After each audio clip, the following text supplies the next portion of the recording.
UP में कांग्रेस की जमीन ऐसी दरकी कि उसने यूपी उसके हाथ से निकल गया, सारे वोटर उससे खिसक गए। वैश्य, मुस्लिम, दलित और राजपूत वोटरों ने कांग्रेस को हाशिए पर धकेल दिया, जो कि कभी पसंदीदा पार्टी थी कांग्रेस इन समाज की।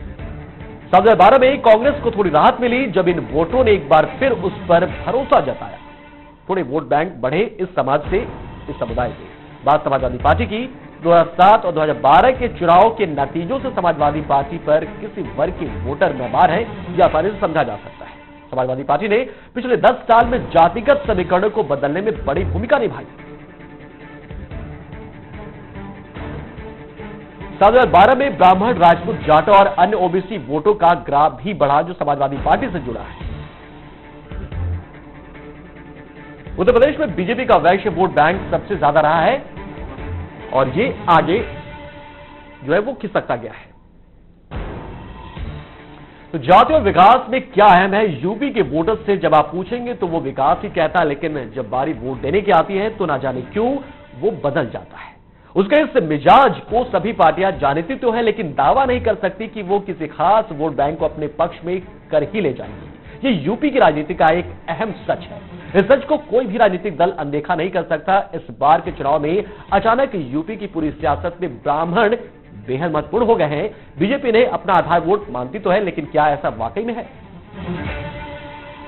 नजर ब्राह्मण वोटर पर है। 2017 चुनाव की बात करें तो 2017 में होने जा रहे विधानसभा चुनाव को देखते हुए हर दल इन पर डोरे डालने में जुटा है। इस वोट बैंक को साधना अहम भी है क्योंकि सूबे में 10% ब्राह्मण वोटर है और उनका मिजाज इसी से तय होता है। एक्सपर्ट मानते हैं कि भले ही आबादी के लिहाज से ये कम है, लेकिन ये बेहद अहम है।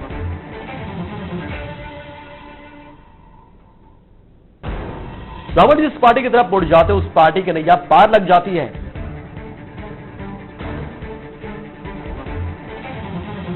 लेकिन ये ब्राह्मण वोटर पिछले 15 सालों से हाशिए पर आ गया था।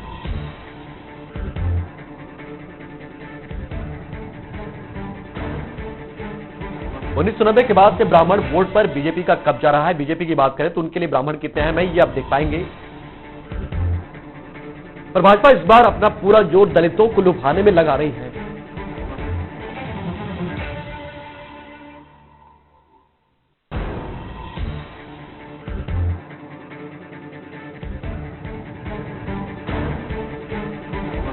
तो पार्टी की सोच है कि वोटर उनके साथ रहेंगे ब्राह्मण, लेकिन 22% दलितों का साथ पाने के लिए बीजेपी इस बार पूरी मजबूती के साथ मैदान में डटी है और मुझे लगता है कि क्या कुछ हो जाएगा।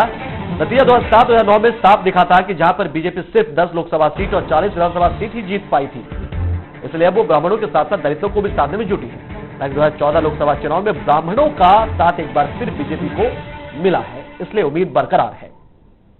तो बसपा के लिए कितने अहम है ब्राह्मण ये बात भी देख लेते हैं। 2007 में सबसे ज्यादा 86 ब्राह्मणों को टिकट देकर बसपा सत्ता में काबिज हुई थी। बसपा का ध्यान इस बार भी ब्राह्मण वोटों पर लगा हुआ है। सतीश चंद्र मिश्रा के जरिए वो ब्राह्मण वोट बैंक में सिर लगाती रहती है। पिछले लोकसभा चुनाव में बसपा ने लगभग 40 ब्राह्मण सम्मेलन किए थे और इसके बाद ही ब्राह्मण वोटर जो था वो बसपा से जुड़ गया था और एक नया सोशल इंजीनियरिंग का फंडा बसपा ने रखा था। बसपा पार्टी ने नारा दिया था ब्राह्मण शंख बजाएगा, हाथी दिल्ली जाएगा, और वो लगभग कामयाब रही। कांग्रेस की बात करते हैं तो ब्राह्मण वोटर कितने अहम उसके लिए? 1990 के आंदोलन से पहले ब्राह्मण कांग्रेस का ही वोट बैंक होता था। 1990 के आंदोलन के दौरान ब्राह्मणों ने भाजपा का दामन थाम लिया था। 1990 के बाद उससे पहले तक कांग्रेस 2017 के चुनाव से कुछ पहले सीएम दीजिए यहां पर और दिखाएंगे आपको आगे भी कि किस तरह से ब्राह्मण वोट के साथ साथ तमाम जातियों के आंकड़े क्या कुछ कह रहे हैं और कैसे उनके वोटर्स किस तरह से राजनीतिक पार्टियों को प्रभावित करती है, क्योंकि राजनीतिक पार्टियां आज भी यहां के वोटर्स को समझ नहीं पाई है, चाहे वो उन्हें उम्मीदवार बनाए या ना बनाए। यहां के वोटर्स किस तरफ मुड़ जाएंगे कोई नहीं जानता। फिलहाल रुकते एक छोटे से ब्रेक के लिए।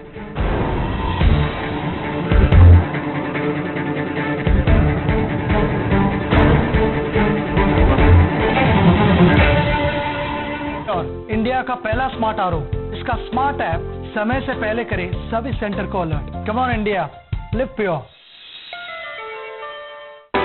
ये शहर जितना जमीन के ऊपर है ना, उतना ही जमीन के नीचे है।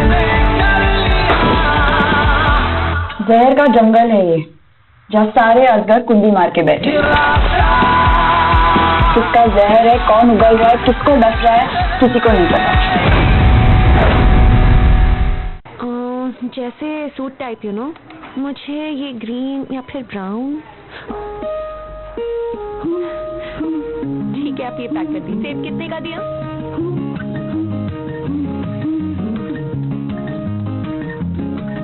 बच्चे को संतरा ही पसंद है, यही दे दीजिए।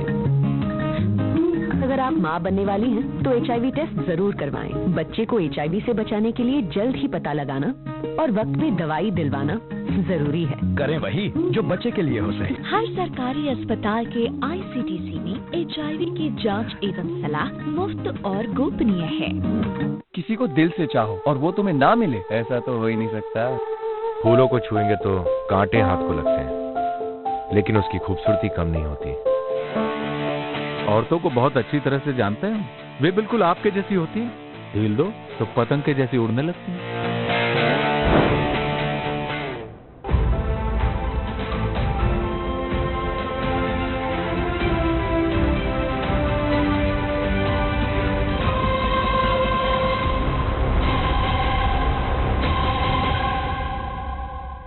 जंगल में सिर्फ एक शेर होता है और शहर में सिर्फ एक खलीफा। बाकी जो होते हैं वो सिर्फ होते हैं। शायरी में आप बहुत कुछ कह जाते हैं।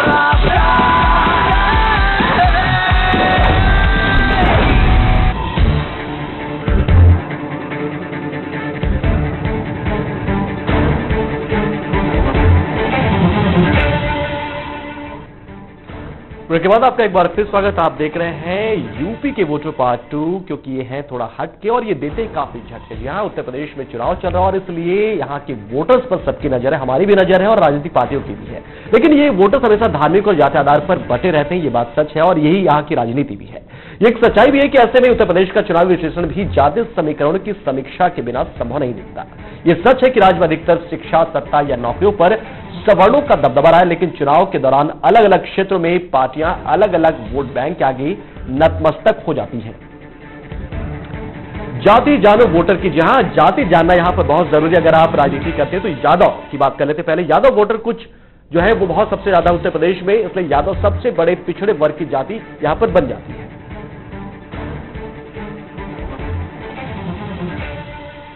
विधवावा से लेकर पूर्व के जिलों में भी छाए हुए हैं उत्तर प्रदेश में जो यादव वोट बैंक है। ये कुल आबादी का 7% हिस्सा है। अब बात जाट की कर रहे हैं। जाट समाज भी एक अहम रोल रखता है, 7% ही है, लेकिन पश्चिमी यूपी में ये बहुत ज्यादा है और पश्चिमी यूपी में 15% इनका जो वोट है और ये काफी निर्णायक हो जाते हैं। यहां पर इनका वोट बैंक जो है अजीत सिंह के राष्ट्रीय लोकदल और कुछ हद तक बीजेपी में बटा हुआ है। इसके पीछे कुछ कारण भी हैं। अजय सिंह जहां जातिगत नेता है, इसी जमात से आते हैं और वही दूसरी तरफ बीजेपी ने जाटों को उत्तर प्रदेश में पिछड़ा वर्ग में शामिल किया था, तो लिहाजा ये जाट समुदाय बीजेपी से जाके जुड़ गया था। अब बात कुर्मी की, तीसरा बड़ा वर्ग है कुर्मियों का, जो कि कुल आबादी का 3% है। ये खीरी में है, सीतापुर समेत देवी पाटन के कई जिलों में भी छाए हुए हैं। यहाँ पर इनकी बहुलता बहुत ज्यादा है और इन्हीं पर आधारित होती है यहाँ की राजनीति। यही तय करते हैं कि हमारा नेता कौन बनेगा, हमारा विधायक कौन होगा। ये लोग कई साल पहले अपने नाम के आगे पट्टी लिखने लगे थे। तो ये अपने अपने इलाके में अपना अपना अलग प्रभाव रखते हैं, लेकिन कई बार कुछ जातियों का लाभ लेने के लिए सरकारों की तरफ से भी राजनीतिक प्रयास किए जाते रहे हैं। मसलन किसी खास जाति या जातियों को आरक्षण का लाभ देने के लिए नियमों में बदलाव किया जाता है और आरक्षण का फायदा उन्हें पहुंचाया जाता है। जाहिर सी बात है, अगर आरक्षण का लाभ उन्हें मिलता है तो वो किसी खास सरकार से या उस सरकार से जिसकी पार्टी है उस पार्टी से जुड़ जाती है। ये खेल भी चुनाव के मद्देनजर ही खेला जाता है और आरक्षण का लाभ मिले तो भला कोई वोटर कैसे मना करे। जाति जाति के खेल जो यहां पर हैं, भांति भांति के खेल नहीं है, लेकिन जाति जाति के खेल होते थे यूपी में। यूपी पिछड़ा वर्ग के वोटर की तादाद अच्छी खासी है, जिनमें निषाद, कश्यप, बिंद, मल्लाह, राजभर, कुम्हार मुख्य रूप से शामिल है। मुलायम सिंह ने 16 अति पिछड़ी जातियों को साल 2005 में अनुसूचित जाति का लाभ दिया था। जाहिर सी बात है, ये 16 अति पिछड़ी जातियां सपा खेमे में चली गई थी, लेकिन बाद में जब इसका फायदा मुलायम सिंह को मिला तो दूसरी पार्टियां सामने आ गई और हाईकोर्ट पहुंचने के बाद उन्होंने कहा कि इस फैसले पर स्टे लगना चाहिए और स्टे लग गया। राजभर बिन मला अपनी अपनी छोटी पार्टियां भी आजकल बना रहे हैं, तो ये भी एक नया मिजाज है वोटर्स का। उन्हें पता है कि उनकी काबिलियत क्या है, उन्हें पता है कि उनकी ताकत क्या है, तो अपनी अपनी पार्टियां बना रही हैं। ये पार्टियां चुनाव में ताकतवर पिछड़ी जाति के प्रत्याशियों को नुकसान पहुंचाती हैं।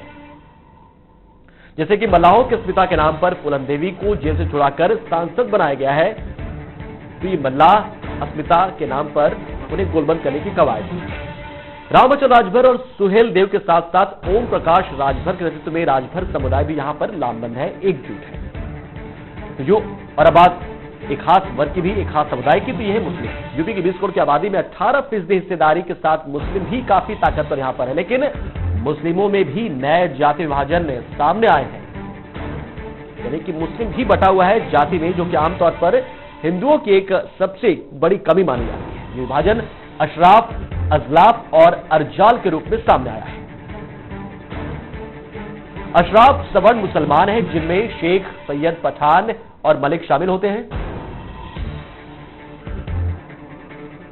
जबकि अजलाफ मुसलमानों की स्थिति हिंदू दलितों की तरह है, यानी कि अशराफ जो थे वो अजलाफ को अपने से दूर रखना चाहते हैं। लेकिन हाँ, जब बात धर्म की आती है तो सभी एकजुट हो जाते हैं। अजलाफ मुस्लिम मुरादाबाद, बिजनौर, बदायूं, शाहबाद, बहराइच, कबीरनगर में बड़ी संख्या में है। सिद्धार्थनगर, मेरठ, मुजफ्फरनगर, सहारनपुर जिलों में भी ये निर्णायक भूमिका में रहते हैं।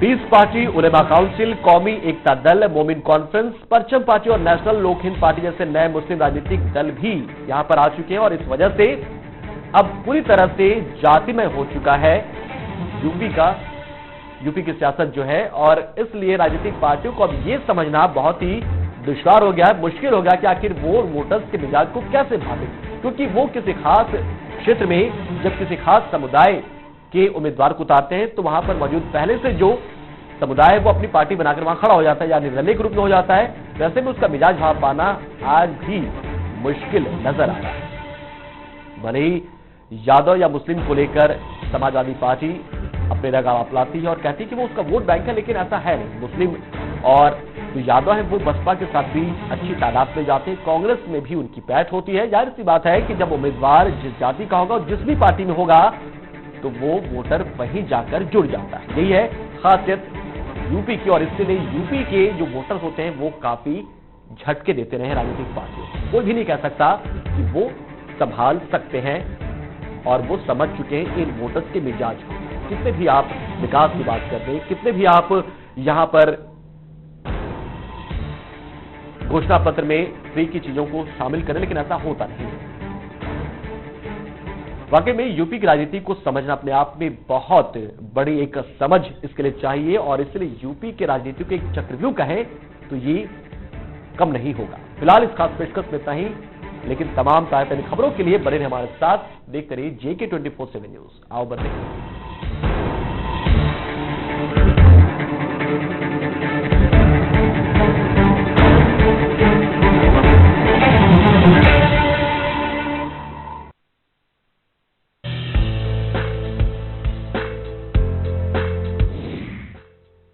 श्रद्धा कपूर सिल्वर स्क्रीन पर अंडरवर्ल्ड डॉन दाऊद इब्राहिम की बहन हसीना पारकर का किरदार निभाने के लिए कड़ी मेहनत कर रही है। फिल्म में हसीना के किरदार का सफर 4 हिस्सों में दिखाया जाएगा। यह फिल्म इस साल 14 जुलाई को रिलीज होगी।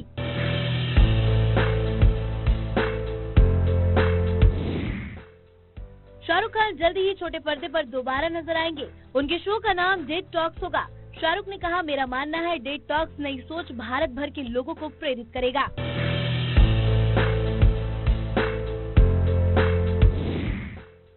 जॉली LLB 2 ने 6 दिनों में फिल्म ने 72.68 करोड़ रुपए का बिजनेस कर लिया है। पहले हफ्ते के कलेक्शन के मामले में अक्षय की 3 फिल्मों ने अपनी ही 3 फिल्मों का रिकॉर्ड तोड़ दिया है।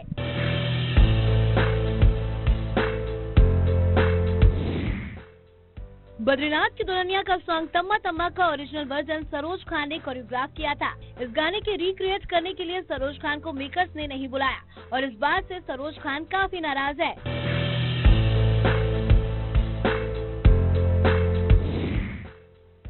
टाइगर श्रॉफ इन दिनों अपनी फिल्म मुन्ना माइकल की शूटिंग कर रहे हैं। मुन्ना माइकल की टीम ने हाल ही में फिल्म का एक गाना मुंबई के उस इलाके में शूट किया जहां जैकी रहा करते थे।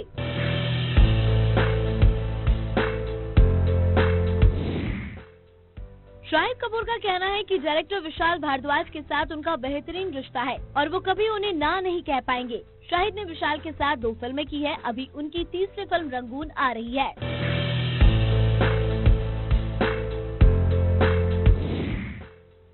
कपिल शर्मा ने बीकानेर में फिल्म फिरंगी की पहली चरण की शूटिंग पूरी कर ली है। वो इस फिल्म से प्रोडक्शन के फील्ड में कदम रख रहे हैं। कपिल ने ट्वीट किया, बीकानेर में पहली चरण की शूटिंग पूरी।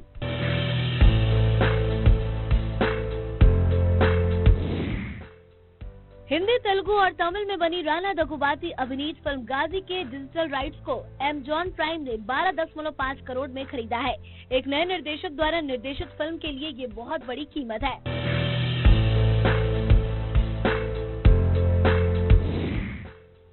अब्बास मस्तान के निर्देशन में बनी फिल्म मशीन अब तय समय से 1 हफ्ते पहले रिलीज होगी। इस फिल्म में अब्बास के बेटे मुस्तफा डेब्यू कर रहे हैं। एक बयान के मुताबिक फिल्म पहले 24 मार्च को रिलीज होने वाली थी, लेकिन अब यह 17 मार्च को रिलीज होगी।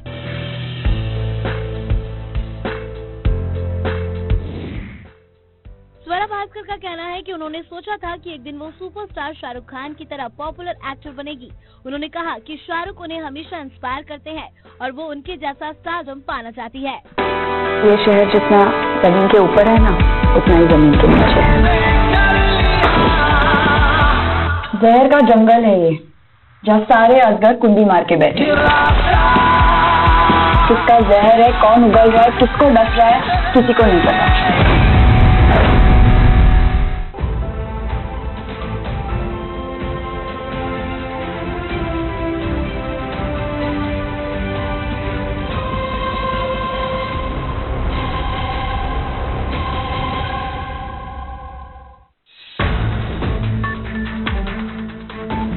जिसे माना जा रहा है 2019 का सेमीफाइनल। सबसे बड़े सूबे समेत और 4 राज्य। जो जीतेगा वही होगा सिकंदर।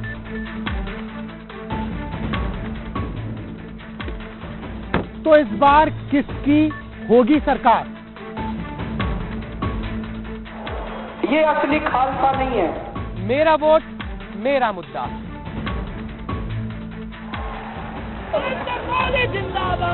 सुनो और चुनो। चुनाव की हर छोटी बड़ी बातें, हर जरूरी खबर एक साथ हमारे साथ देखिए सिर्फ JK 24/7 न्यूज पर। आओ बदले हम। इस बार किसकी सरकार? जनादेश 2017। किसी को दिल से चाहो और वो तुम्हें ना मिले, ऐसा तो हो ही नहीं सकता। फूलों को छुएंगे तो कांटे हाथ को लगते हैं, लेकिन उसकी खूबसूरती कम नहीं होती। औरतों को बहुत अच्छी तरह से जानते हैं। वे बिल्कुल आपके जैसी होती हैं। ढील दो तो पतंग के जैसी उड़ने लगती हैं।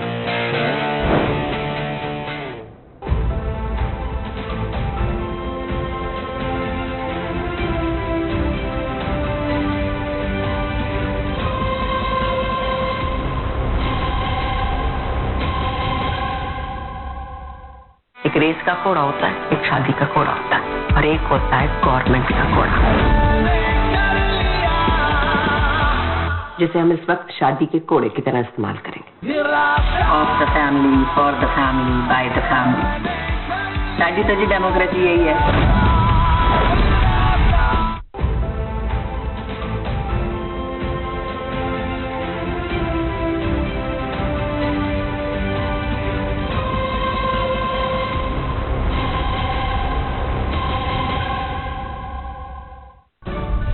नए विचार आएंगे तो नए रास्ते खुलेंगे।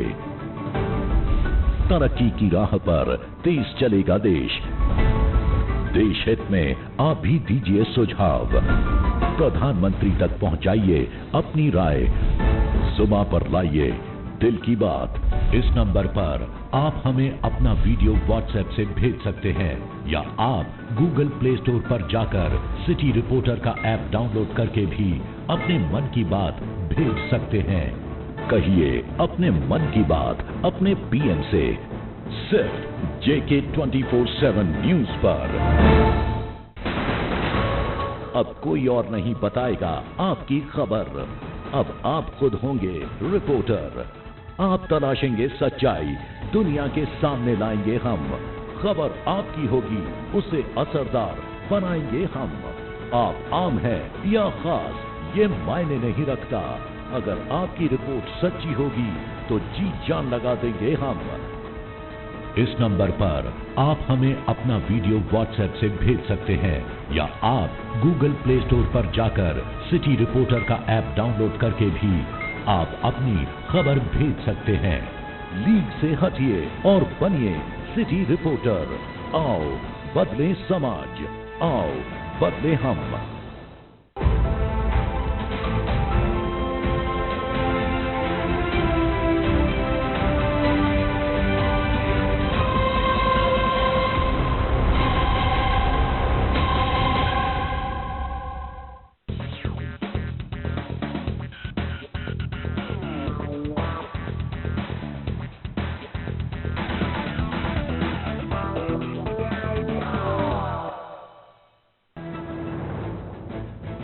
नाथूराम गोडसे का बयान होगा सार्वजनिक, केंद्रीय सूचना आयोग ने दिया आदेश। राजीव गांधी जी की हत्या से जुड़े सार्वजनिक किया जाएगा उनका बयान।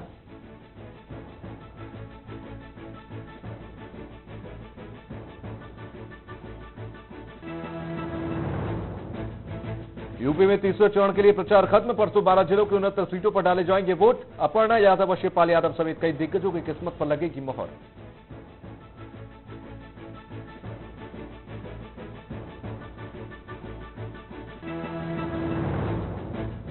रायबरेली में भाई के साथ प्रियंका गांधी ने संभाला प्रचार का जिम्मा। पहली ही रैली पर पीएम को बताया बाहरी, कहा यूपी के विकास के लिए राहुल और अखिलेश ही काफी।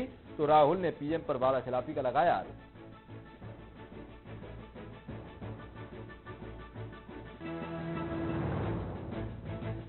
यूपी के कैबिनेट मंत्री गायत्री प्रजापति को सुप्रीम कोर्ट से झटका, गैंगरेप मामले में एफआईआर दर्ज करने का दिया निर्देश। पीड़िता की शिकायत पर सुप्रीम कोर्ट ने लिया एक्शन, गायत्री ने बताया साजिश।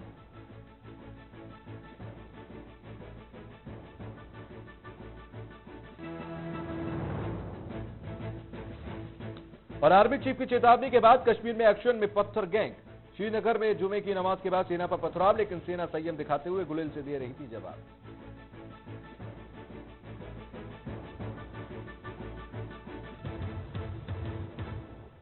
नमस्कार, खबरों में आप सभी का स्वागत है। मैं हूं आपके साथ तुषार शर्मा। केंद्रीय सूचना आयोग ने आदेश दिया है कि महात्मा गांधी की हत्या से जुड़े मुकदमे में नाथूराम गोडसे के बयान सहित अन्य संबंधित रिकॉर्ड को तुरंत नेशनल आर्काइव की वेबसाइट पर सार्वजनिक किया जाए।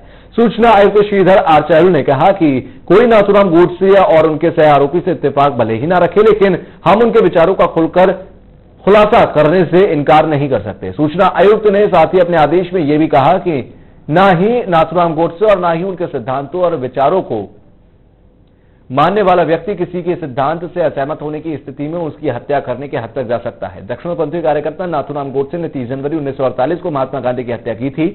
दायर याचिका करने वाले आशुतोष बंसल ने दिल्ली पुलिस से हत्याकांड की चार्जशीट और गोडसे के बयान समेत अन्य जानकारियां मांगी हैं। दिल्ली पुलिस ने उनके आवेदन को नेशनल आर्काइव ऑफ इंडिया के पास ही कहते हुए भेज दिया कि संबंधित रिकॉर्ड नेशनल आर्काइव को सौंपे जा चुके हैं। नेशनल आर्काइव ऑफ इंडिया ने बंसल से कहा कि वो रिकॉर्ड देखकर खुद ही सूचनाएं प्राप्त कर लें।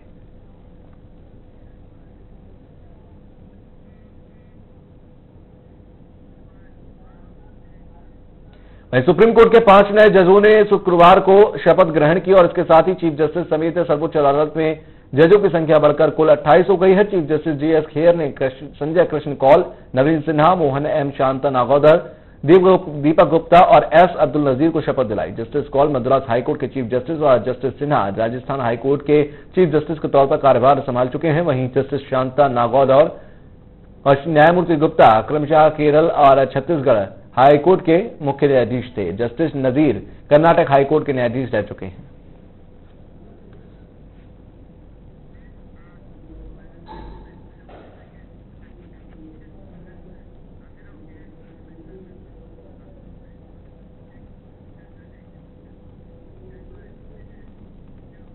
वहीं चुनाव से पहले ही यूपी के कैबिनेट मंत्री गायत्री प्रसाद प्रजापति पर शिकंजा कसना शुरू हो गया है। गैंगरेप मामले में सुप्रीम कोर्ट ने एफआईआर दर्ज करने के आदेश दिए हैं। वहीं गायत्री प्रजापति ने इसे साजिश करार दिया है।